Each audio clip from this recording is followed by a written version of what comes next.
Hi everyone, thanks for joining me today and welcome to a new video and the first video in like a month. I'm so sorry for not uploading in so long. I had so much going on, lots of work stuff. I took on too much work, way too much work, and I had some other things going on, family stuff. I play in an orchestra, so I had to do performances and practice, and it was just a lot. So I'm back now, and today I'm going to be drawing an eye, dog eye, in graphite. And at the same time, I also wanted to do a little Q&A, just to get back into things. It's been a while since I've done a Q&A of some sort, so I thought that would be fun to start out with now. And then hopefully I can start getting back to uploading once a week again, but we'll see how it goes. So let's talk materials first. I'm using Faber-Castell graphite pencils. I think it's a 9000 series, and I'm using a B, a 2B and an 8B. And the paper I use is Canson 1557. And then I also use a blending stump. I use a Tombow Mono Zero eraser. I have a kneaded eraser by Maped, and then finally I also use a white jelly roll pen for some highlighting. And the real-time version of this video with narration can be found on Patreon. So I'll do the questions and then I will talk about the drawing as well in between. So let's get started. So first of all, thank you so much for sending in questions. I asked for questions here on the community tab on my channel, and I got some very good ones, so I'm going to pick some out. Alright, so the first question is by Meep, and those are two questions actually. Number one is, which of all your drawings is your favorite and why? Number two is, what do you do with your drawings? Do you throw them away or do you sell them or something else? So let's start with number two. So I never throw away my work, even if I think it's not good, even if I failed at something, I never throw them away. I always store my drawings in a book or something, or I frame them, I put them on my wall, or I sell them. So it's my job, so I don't feel good about throwing my work away, because I know I can learn from it. I know I can look back at even those bad drawings, look back at them and see how far I've come. So I'm not a fan of throwing drawings away. It's a waste of the materials. It's a waste of the money you put into those materials. So don't throw your stuff away. And number one is, which is my favorite drawing? And I'm not sure if I can choose. There are a lot that I'm proud of, but let's see. I think it's the bulldog drawing in colored pencil, which I did about 4 months ago, I would say. I will put a picture of it here on screen. So I feel like that's a drawing that came out very realistic, and that was what I was going for. And also it was a very good one for my Patreon. I filmed it, I put the whole thing on Patreon, and it turned out to be a very good tutorial that a lot of people found very helpful.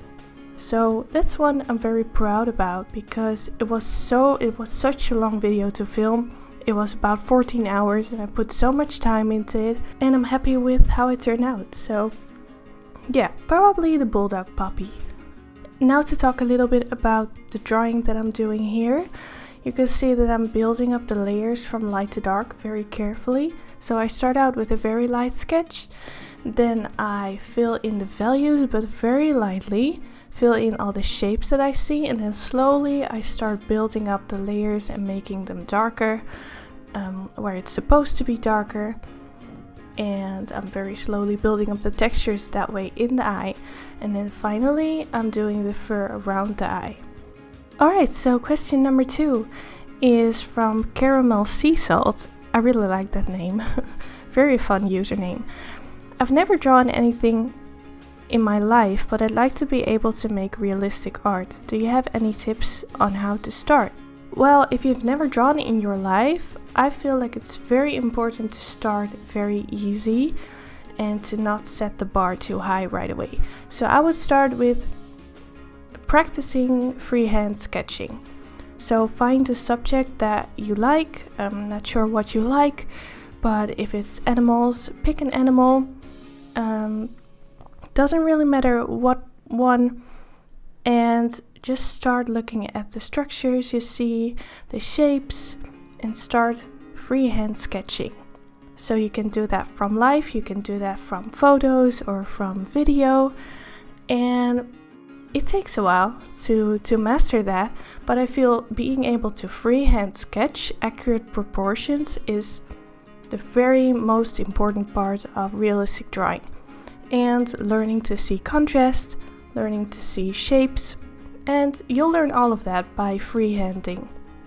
And I would do that with a black and white medium, so graphite or charcoal or pen even. I would not start right away with color because it adds an extra difficulty to the whole drawing part. So freehand sketching is the very most important thing. So if you want to start to learn realistic art, learn to sketch. And another question that is a nice follow-up from that one is from Saifa. Oh, I'm not sure if I can pronounce your name.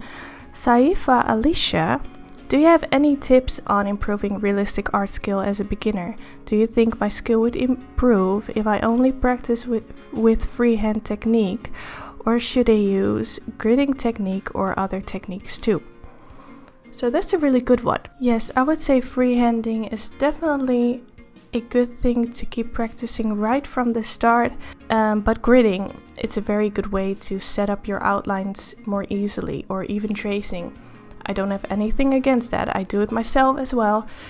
If you get bored of the whole freehanding outlining technique, I would say start gridding as well to be able to move on to the coloring part or the shading part a little bit quicker.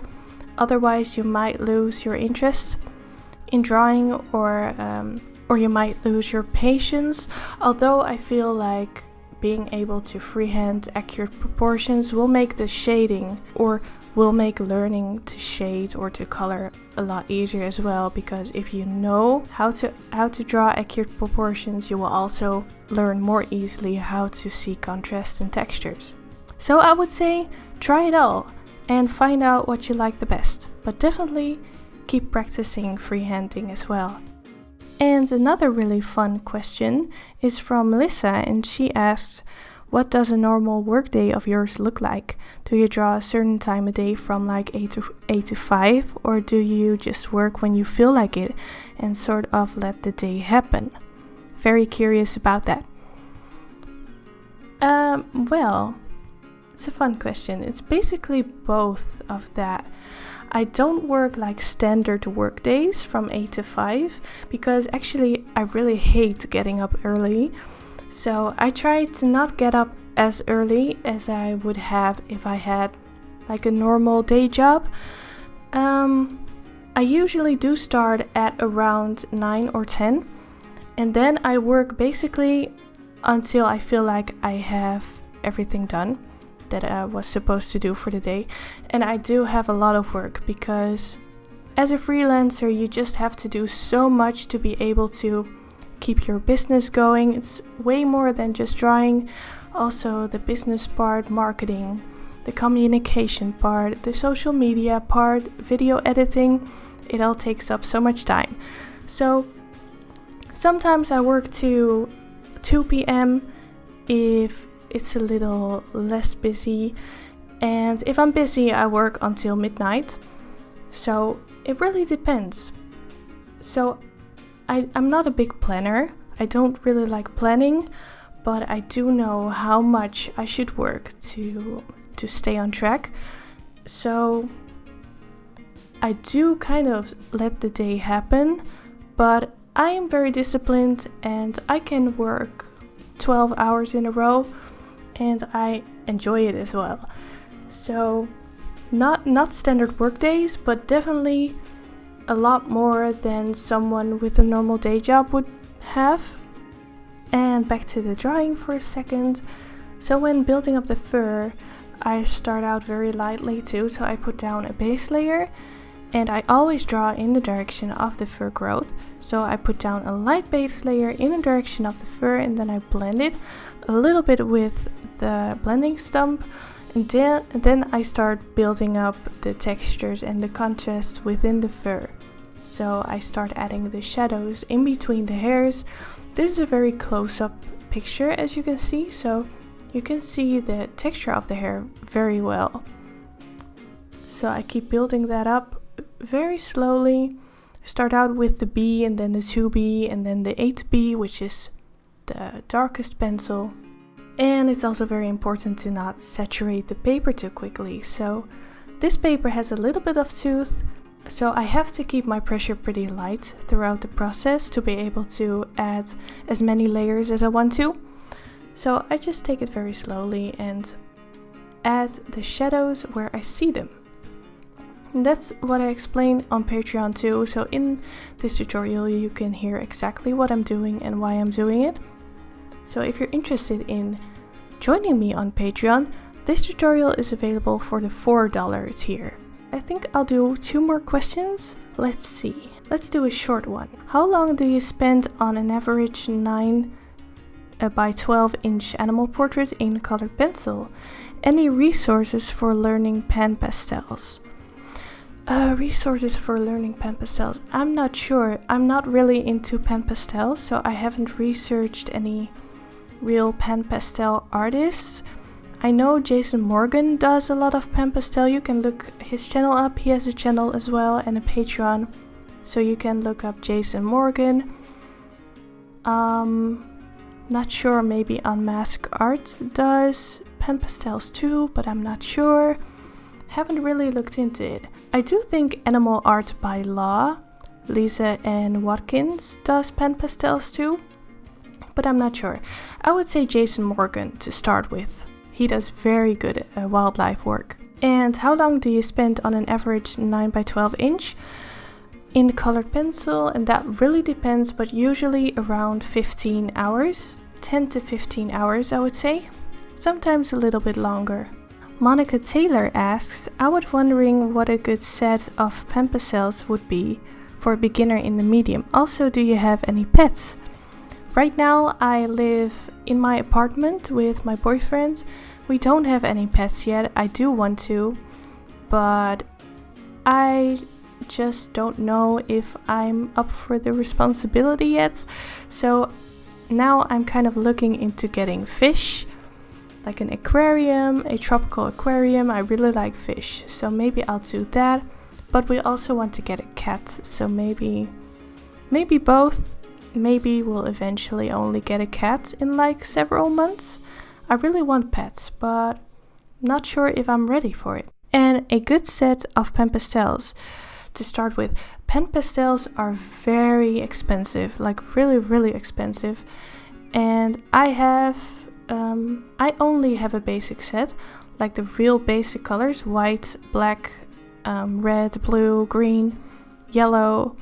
And that is a set that I would recommend to start out with, as you can kind of mix the colors together to create the secondary colors. And from that you can start investing in other colors. So I would say the very basic colors, the very primary colors, and then you will see if you like the medium, and then you can start expanding. Alright, one more question from Marina. Welcome back here, thank you. I've started doing pet portraits myself for my friends, and I'm slowly starting to get more people interested in them. I was wondering if you have any tips on the business side of things, like how do you plan in your work and how do you do the payments you get and things like that. So the biggest tip I have for you is to get a deposit on your work. So I do 30% myself. So before I start someone's pet portrait, I make sure that I have 30% already paid, which gives the customer, I feel like, less opportunity to cancel afterwards. They already paid, so they already made a commitment.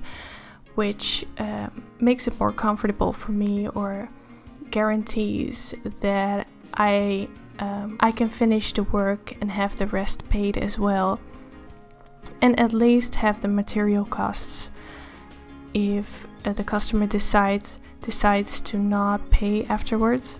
So get a deposit, because it will save you quite a lot of stress, I feel. Make sure before you start that it's very clear how much your work costs, what the customer can expect. Be very clear in your communication about that. Make sure they know everything exactly right before the start. And for payments, I have a business bank account. For my Dutch commissions and my international commissions, I do through PayPal. So that's that. And how do I plan my work? I don't really plan a lot. I don't like planning. So I do know now how much time a commission is going to take just through experience. So I know when I have to start, if I want to get it done by a certain date. So that's just experience, I feel. You can plan something if you don't know how long it's gonna take. So I feel like just do a few commissions and see how much time you spend on them. Based on that time, you can also raise your prices later if you think it's necessary. And then you also learn to plan them in well. But certainly don't be too low in your prices. So start off with a price that you're comfortable with, and don't sell yourself too short, because then you get too much work, then it's just too much to deal with. Alright, one more question and then I'll call it a day. So Glacenair, I hope I said that right, says, multiple questions I see. How do you draw blurry backgrounds with pencil? Do you mean pastel pencils or colored pencils? I've never drawn a blurry background in colored pencils before, so I can't really say anything on that. With pastel pencils, I have some tutorials here on YouTube and on Patreon. That's just a lot of blending and a lot of layering. But with colored pencils, it would be a lot harder, and it would also take a lot more time, as you can't really blend colored pencils. Only if you use like a liquid blending medium. That's really hard to say. So with colored pencils, with my technique, with the burnishing technique that I use, it would take a lot more time, but also a lot of layering, very light pressure on the pencils, and very smooth transitions to other colors. And it would take around 10 layers to build it up, and then do some burnishing with the white Caran d'Ache pencil, what I always do, then add more layers on top with color. Eventually you would be able to get a smooth result, but blurry backgrounds with colored pencils would really be difficult. You keep your pencil sharp. What sharpener do you use for the best point? Well, I'm not sure anymore. I have used the Derwent Superpoint manual sharpener for a while, but that broke quite quickly, so I threw that one away.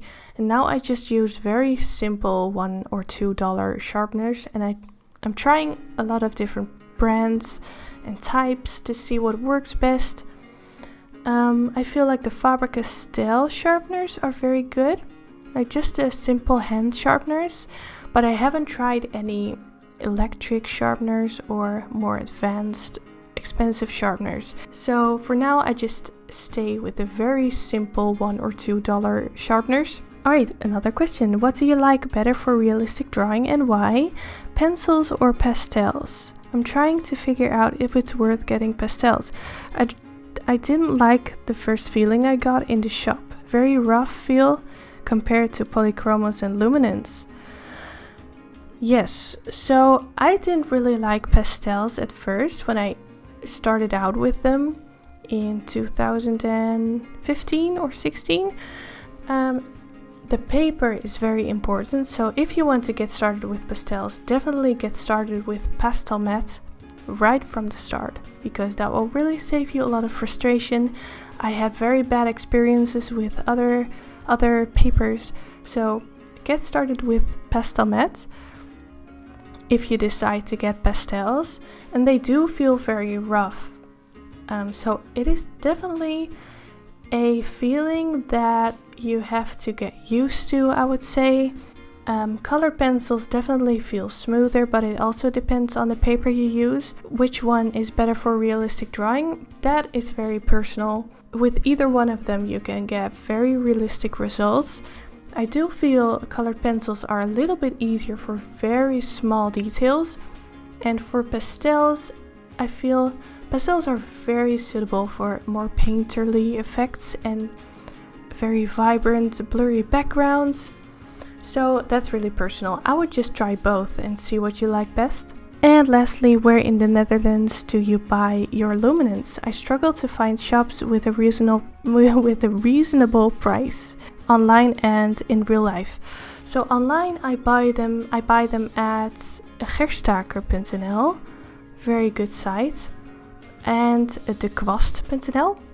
So those are my two favorites. And in real life, I actually never go to shops in real life. I feel like online you have so much more to choose from, and actually in shops I feel like colored pencils are a lot more expensive. The last one I visited was in Arnhem, a art shop, and I got some luminance there, but I'm not sure how much they were anymore. But I do prefer to shop online at the Kwast of Gerstaker. Alright, so that will wrap it up for today. I hope this video didn't get too long. I just tried to answer as many of your questions as possible. Thank you so much for sending them in. And suggestions for new videos are always welcome as well. I do want to do a studio tour, but I feel like my new studio isn't really the way I want it yet. I want it to be a little bit more stylish than it is now, so I'm a little hesitant to film a studio tour at the moment, but there will be eventually. So thank you so much for watching. I hope you liked this drawing. This drawing took 2.5 hours to create. The whole 2.5 hours are on Patreon as a real-time tutorial. And thank you so much for sticking with me throughout this month of silence, and I hope I'll see you in the next video. Thank you so much for watching, and I'll see you in the next one.